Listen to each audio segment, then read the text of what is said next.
Shalom to you from oneforisrael.org. Can one person who lives faithfully for God make a difference? This week's Torah portion is called Miketz, which means at the end. Previously, we saw that Joseph was sold into slavery and ended up in Egypt. His ability to interpret dreams brought him out of jail and into a position of power. He was second only to Pharaoh.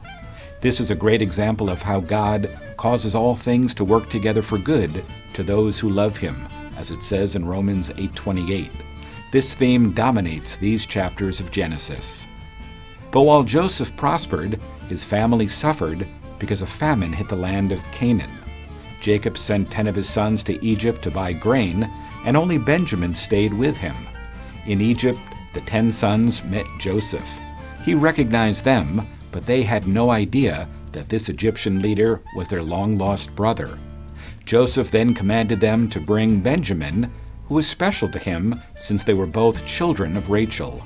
But still the brothers did not recognize Joseph. Before the brothers left Egypt, Joseph engineered a plan to keep Benjamin with him. The 10 brothers went back to Canaan and told Jacob everything that happened. God was setting the stage for a later victory. As the events of these chapters unfold, the brothers became increasingly aware of their sin.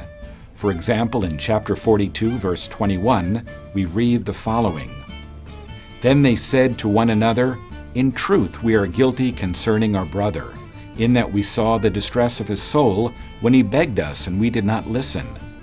That is why this stress has come upon us." Joseph was not out for revenge, he wanted justice. He wanted his brothers to fully turn back to God. Joseph was a righteous man, and his life impacted many people.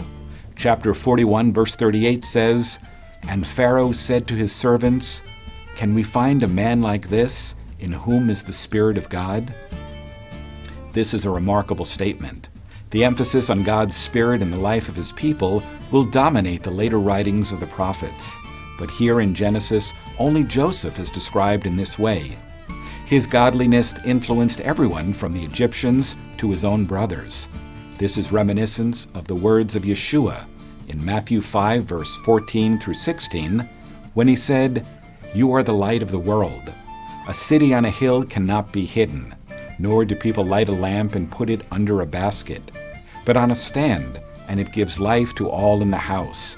In the same way, let your life shine before others, so that they may see your good works and give glory to your Father who is in heaven." Indeed, one person who lives righteously can make a difference. Please join us next week for another edition of 5 Alive. Wishing you God's shalom from oneforisrael.org. And don't forget to share.